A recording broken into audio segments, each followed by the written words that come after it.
आज है बेटा 24/10/2024। ये कक्षा जो हमारा ये कक्षा है 6 से 8 तक का बच्चा।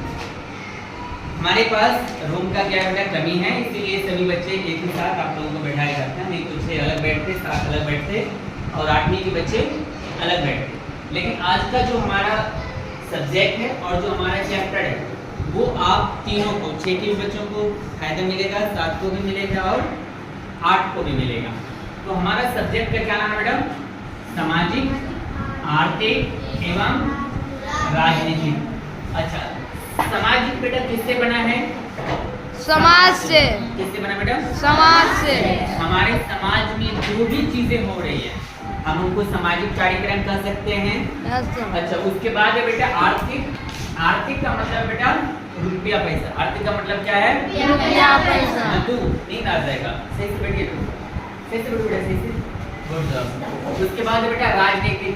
तो राजनीतिक समझ में आता है? Yes sir. चुनाव होते हैं राजनीतिक से त्रिश कहा जाए तो, चाहे वो चुनाव पंचायत लेवल का हो, वार्ड सदस्य का चुनाव हो या राष्ट्रपति का चुनाव हो, मतलब इस बीच में जो भी आ जाता है, यानी सबसे बड़ा पद का जो चुनाव होता है भारत में वो बेटा कौन सा है? राजनीतिक। किसका है? राष्ट्रपति। राष्ट्रपति का। और भारत का प्रथम नागरिक भी कौन कहलाता है?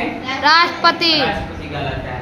और जो सबसे नीचे लेवल का चुनाव होता है, चुनाव होके यानी चयन होके जो जिसे हम लोग चुनते हैं चयन करके, वो होता है हमारा वार्ड सदस्य, है ना, वार्ड का सदस्य। तो उनके बारे में हम इसमें पढ़ेंगे। लेकिन जब आप धीरे धीरे अपर क्लास में जाइएगा तो ये चीजें बढ़ जाएगी। राजनीतिक शास्त्र अलग हो जाएगा, आपको अर्थव्यवस्था अलग हो जाएगा और ये तो रहेगा ही रहेगा। तो अभी हम लोग तीनों कंबाइंड कर रहे हैं। इसी में एक चैप्टर है आपका अध्याय 4 और ये जो किताब है अभी हम लोग से किस क्लास का पढ़ रहे हैं बेटा? 6 का। और 6 क्लास का अध्याय 4 है बेटा क्या? लेन देन का बदलता स्वरूप। लेन देन, लेन देन समझते हैं? यस क्या होता है? जैसे किसी से इमरजेंसी है तो रुपया लिए पैसा उसे लेन देन करते हैं। हाँ, ये भी लेन देन है। लेकिन यहाँ पर लेन देन का मतलब है बेटा कि अभी जो हम लोग कुछ भी ले दे रहे हैं, अभी जो हम लोग किसी को कुछ कहीं पर किसी से कुछ खरीदने जाते हैं, जैसे मान लीजिए अगर आपने ये कंपास खरीदा तो कंपास जब आप खरीदे तो इसको खरीदने के लिए आपने क्या दिया था उनको? रुपया। रुपये दिए थे आप। अच्छा, क्या आज जो हम रुपये से खरीदारी कर रहे हैं, लेकिन अभी रुपये से भी हम लोग थोड़ा आगे बढ़ गए। मुझे लगता है कि पिछले 3-4 साल से मैं 90% से अधिक जो कुछ भी खरीदारी करता हूँ तो वहाँ पर मैं मोबाइल से यानी फोन पे से रुपया दे देता हूँ, गूगल पे से रुपया दे देता हूँ। वो भी अब रुपया भी कैरी करके लोग नहीं जाते हैं, ऐसे खाली हाथ मोबाइल लेके चले गए, पूरा बैग भर के ट्रक भर के सामान लेके चले आते हैं। रुपया ले जाने की भी आवश्यकता नहीं है। लेकिन आज जो इतना आसान है कुछ भी खरीदारी करना, लेन देन करना, लेना किसी से और किसी को देना, क्या ये पहले इतना आसान था? नहीं। तो लेन देन जो बेटा आज जो हम लोग कर रहे हैं, अगर आप इसमें कई साल पहले जाएंगे, यानी अगर हम लोग आज़ादी से पहले, आज़ादी कब मिली हम लोगों को बेटा? 1900। अच्छा, डेट क्या था बेटा? बीच में चलिए हम लोग इसको भी रखते जाएंगे जो जी के संबंधित होगा। कब बेटा? 15 अगस्त 1947 इस दिन वो लोग हमको ट्रांसफर करके चले गए। तो आप लोग देखिए, तो अगर उनसे भी पहले जाओगे। अच्छा, भारत का खोज किसने किया बेटा? Vasco D gamma. Vasco D gamma ने। चलो, ये भी प्रश्न बन गया हमारा। भारत का खोज है ना, भारत की खोज बेटा किसने किया? Vasco D gamma. Vasco D gamma, ठीक है। वास्को डी गामा ने बेटा भारत का खोज कब किया? 1947 ईस्वी को। अरे भगवान, 1498 ईस्वी में। कब किया बेटा? 1498 ईस्वी में। 1947 में तो आजाद हुए ना हम लोग। तो इनसे भी पहले अगर जाओगे बेटा Vasco D gamma. Vasco D gamma कहाँ का था? पुर्तगाल का था। कहाँ का था ये? पुर्तगाल का। पुर्तगाल बेटा देश का नाम है। यहाँ के थे वास्को डी गामा। अगर बेटा इनसे भी पहले, लेकिन ये जब भारत आए थे ना तो ये भारत से उस समय मसाला लेके गए, खास करके काले मिर्च। तो उस समय इन्होंने सोना दिया, यानी सोना दिया और इन्होंने मसाला लिया। लेकिन अगर उनसे भी पहले जाओगे, कई मतलब शताब्दी पहले अगर हम देखें, तो पहले बेटा लेन देन होता था, सामान को देकर सामान लिया जाता। मतलब कहीं पर लोग गए, किसी से कुछ अगर खरीदना है तो उनको पहले बोला गया कि भाई मेरे पास ये सामान है और हमको आपका सामान चाहिए, आप ये सामान ले लीजिए और हमको आप अपना सामान दे दीजिए। तो उस समय वो विनिमय, यहाँ से बेटा अलग जाओगे। अच्छा ये समझ में आया सभी को? कृष्णती ये समझ में आया बेटा? Yes sir. भारत को आजादी जो है, या भारत को आजाद रूप से उन लोगों ने, अंग्रेजों ने हमें हैंड ओवर कब किया था? 15 अगस्त 1947 ईस्वी को। ईस्वी को। भारत की खोज बेटा किसने किया था? Vasco D gamma. अच्छा कब किया था? 1498 ईस्वी को। 98 ईस्वी को। वास्को डी गामा कहाँ का था? पुर्तगाल का। पुर्तगाल का। अच्छा बेटा जो ये लेन देन है ना, लेन देन अगर हम करेंगे, ये जो बेटा लेन देन है, तो लेन देन जब ये प्रक्रिया चलती है, तो लेन देन की जो और वर्तमान समय की जो प्रक्रिया है, वर्तमान समय की प्रक्रिया जो बेटा ये इतनी ज्यादा आज जहां हम लोगों के लिए बहुत आसान है, आपके लिए आसान है, मेरे लिए आसान है, ये हमारे दादाओं के लिए, दादा के जो दादा होंगे या दादा के जो बाबूजी परदादा होंगे, उनके लिए इतना आसान नहीं था।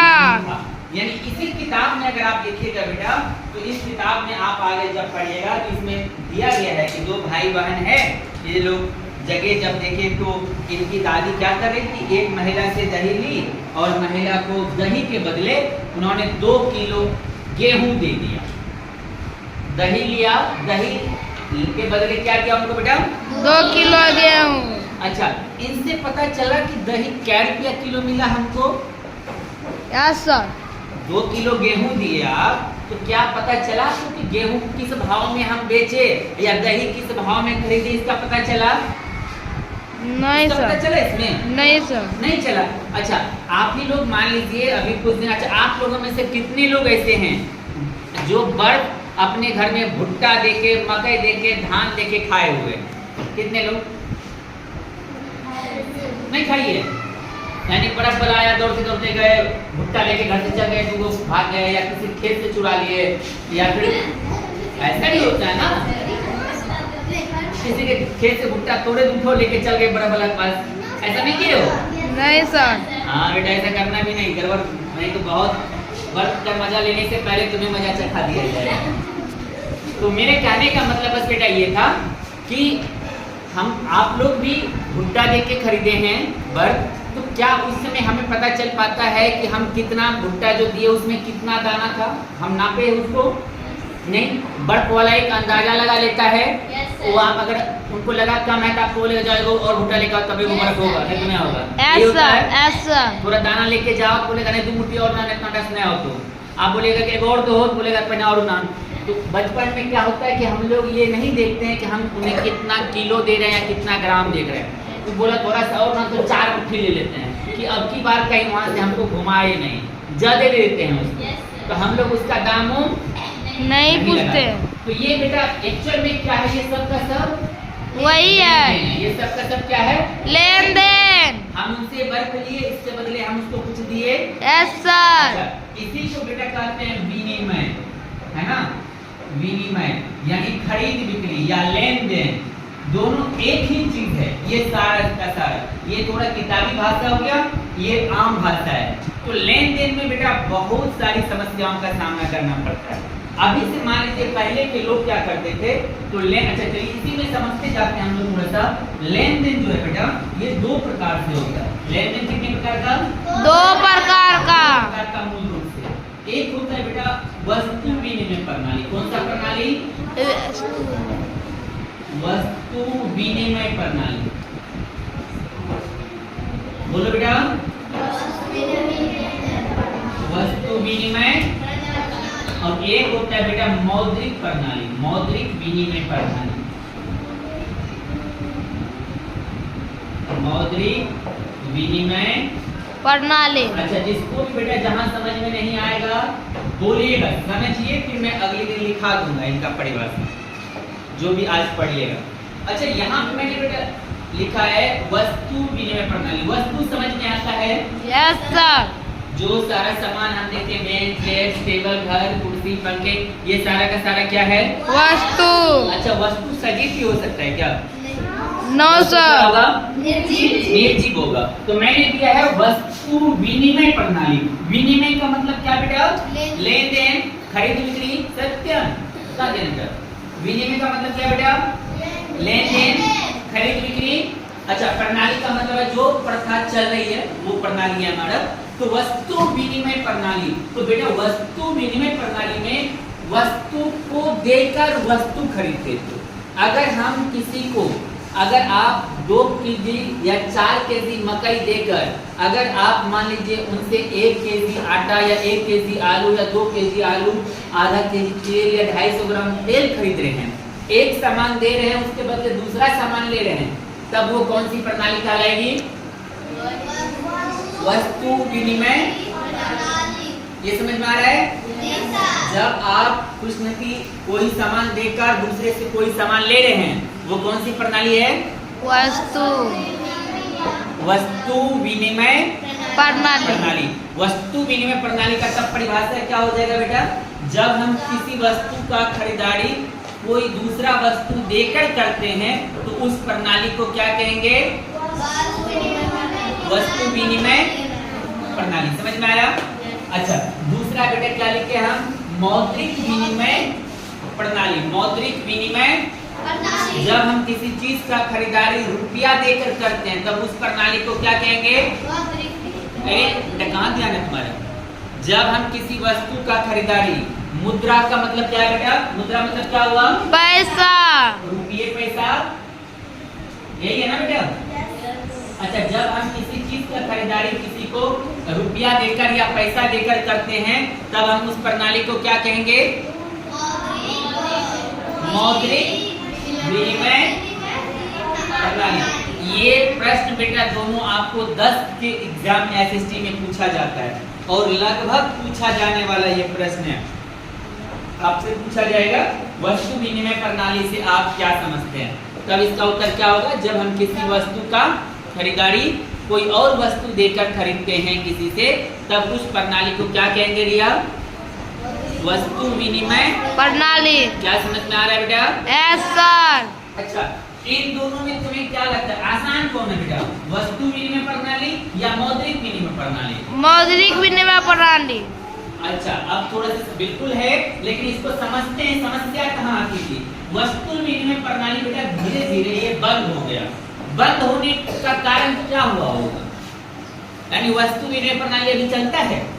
आप सिंहेश्वर जाते हैं कपड़ा खरीदने के लिए तो क्या आधा बोरा मकई लेके जाते हैं? नहीं। एगो जींस खरीदने आधा बोरा मकई रखी ला, ऐसा होता है? नहीं सर। बर्तन खरीदना है, गेहूं लेके चल गए घर से, ऐसा हुआ है? नहीं सर। सत्यम? नहीं सर। हाँ? बाल छटवाना है, बकरी लेके चल गए, वो होता है ऐसा? No sir. अच्छा, लेकिन पहले बेटा ऐसा होता है, ये आपको बताएगा जब आप इसी किताब में आप आगे इसके बारे में पढ़ लीजिएगा, ठीक है?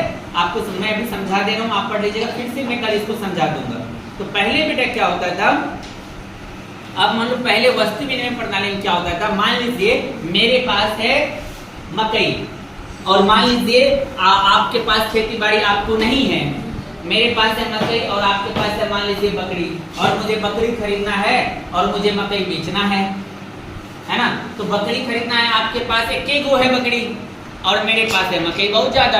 आपको मकई की आवश्यकता है, हमको बकरी की आवश्यकता है। तो उस समय आप क्या करेंगे? आप आइएगा मेरे पास लेके कि बकरी लीजिए, हमको 1 बोरा मकई दे दीजिए, 2 बोरा मकई दे दीजिए। हम बोलेंगे नहीं, बकरी बहुत कमजोर है, हम इसके बदले में 1 बोरा मकई देंगे। उस समय आप क्या बोलिएगा? आधा बकरी ले लीजिए, 1 बोरा मकई दे दीजिए। No sir. संभव है ऐसा? No sir. अच्छा, इनसे भी पहले अगर इसको और समझे हम, मान लीजिए आपको आपके घर में मकई भी है लेकिन धान नहीं है, आपका मन है कि नहीं हमको चावल खाएंगे। मान लीजिए किसी घर के बच्चे ऐसे जिद करने लगे पापा मुझे चावल खाना है, तो चावल हमको ला के दीजिए, लेकिन आपके पास है मकई और रुपया चल नहीं रहा, आपके घर के रुपये है नहीं। आप मकई लेके गए अपने पड़ोसी के पास जिसको आप जानते हैं, उनको बोले कि देखिए हम आपको मकई दे रहे हैं, आप हमको चावल दे दीजिए, आपसे हम पहले पैसा मतलब किए हुए हैं। वो बोल रहा है कि नहीं मकई तो मेरे पास भी है, मेरे पास चावल भी है लेकिन मेरे पास मकई भी है।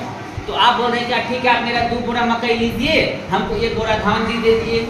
तो बोल रहा नहीं मेरे पास मकई है ही है, हम आपको 2 बोरा मकई के बदले आधा बोरा धान दें।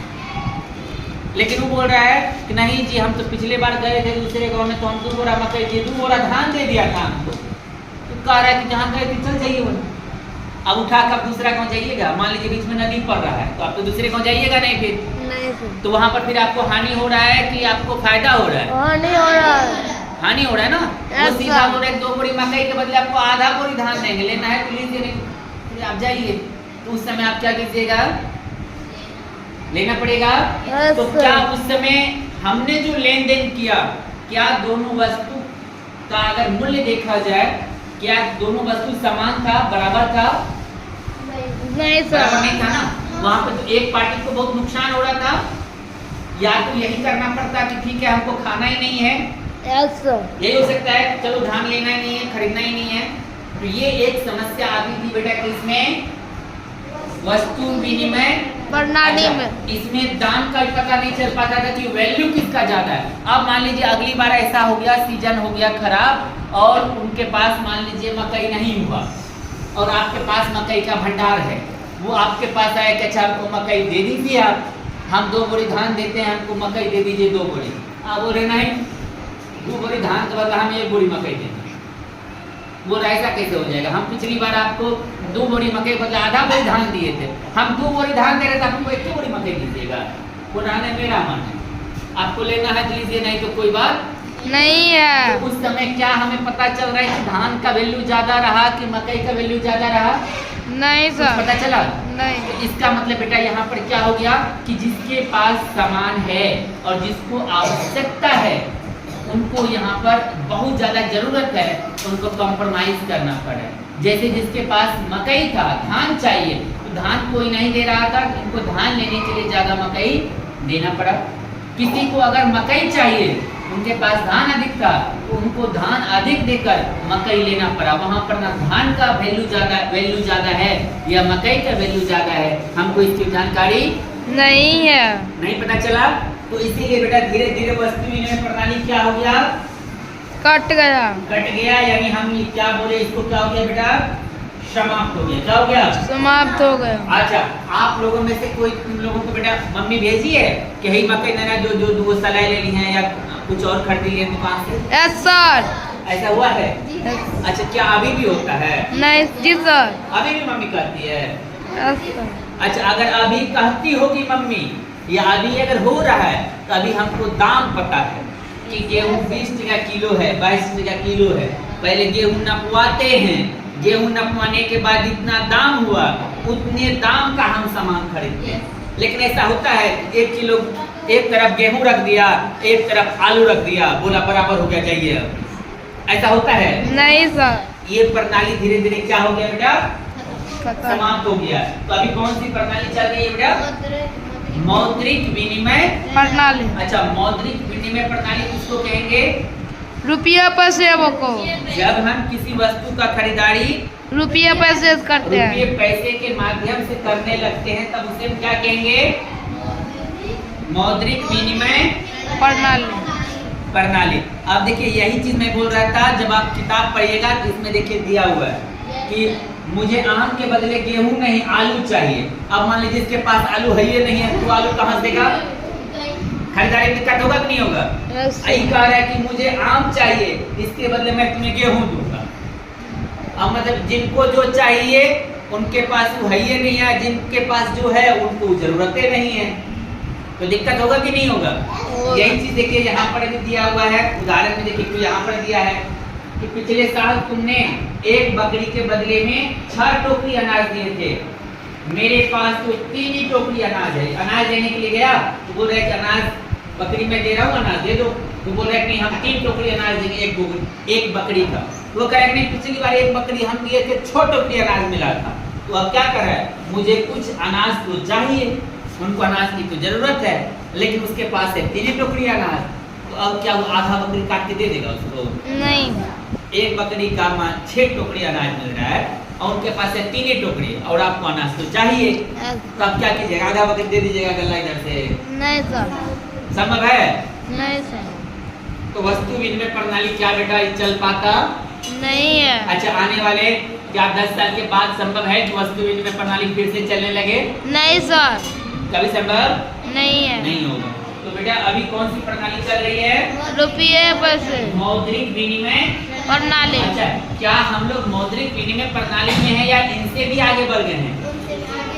मौद्रिक विनिमय प्रणाली से भी हम लोग आगे बढ़ गए हैं। आज के समय में एटीएम कार्ड, डेबिट कार्ड इस सब का उपयोग होता है। यस अच्छा, अब कार्ड भी धीरे धीरे कम यूज हो रहा है। अब पहले एक समय में ऐसा होता था कि एटीएम के बाहर लाइन लगा रहता था लंबा रुपये निकालने के लिए, लेकिन अब लोग एटीएम का भी उपयोग नहीं करता है। बैंक से जो खाता खुलवाने के वक्त मिला बस वही तो रखा रहता है, बस उनका बस उतना ही है, पिन बना लिया कहानी खत्म है। अब लोग किसका उपयोग अधिक करते हैं? टेलीफोन, गूगल पे फोन। अब इंटरनेट का ट्रांजैक्शन अधिक होता है, ऑनलाइन ट्रांजैक्शन अधिक होता है। लोग कहीं पर भी रुपया कैरी करके जाना नहीं चाहते हैं। जैसे मान लीजिए वस्तु विनिमय प्रणाली में आपको यहाँ से बोला जाता है उस समय कि भागलपुर से कोई सामान लाना है, मान लीजिए आपके घर का 10 बोरी अनाज लेके जाना है। अब यहाँ से आप भागलपुर के लिए बैलगाड़ी से निकले, रास्ते में डाकू लूटेगा, चोर लूटेगा, कौन लूटेगा कहना मुश्किल है। मुश्किल है मतलब वस्तु विनिमय प्रणाली में बेटा देखा जाए तो यहाँ से इनको एक जगह से दूसरे जगह ले जाने में भी क्या की परेशानी थी कि आसान था? एक जगह से दूसरे जगह ले जाना भी बेटा क्या था? यानी ले जाना संभव नहीं है। अब अगर था भी तो बहुत रिस्क होता था। अच्छा उसके बाद मौद्रिक विनिमय प्रणाली हुआ, तो मौद्रिक विनिमय प्रणाली में बेटा अब मान लीजिए कई बार लोग एक झोला पैसा भर के जब जाते हैं तो डाकू का छीनने का डर लगा रहता है, कहीं बदमाश होगा, कोई गुंडा होगा या बैंक से कोई लग गया होगा, बंदूक सटाएगा, सब पैसा गायब। आए दिन देखिएगा अखबार में आके गिराता है उनके डिक्की से पैसा बैंक से निकाल के बेचारा ला के डिक्की में रखा या बैग में रखा, पॉकेट मार लिया या डिक्की से सारा पैसा गायब हो गया।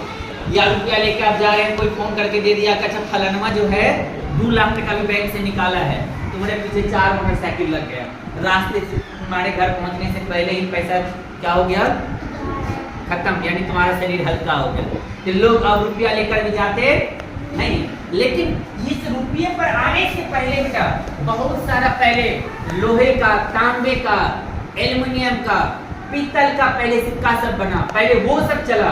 वो सब सिक्का भारी होता था, कहीं लेके सामान खरीदना है तो 2 बोरा माथा पे सिक्का लेके जाना होता था, तब कहीं से सामान आता था। फिर उसका भी रुपया मतलब रूप बदला, तब धीरे धीरे आज जो कागजी मुद्रा है, कागजी मुद्रा आने से पहले इसका बहुत सारा रूप था।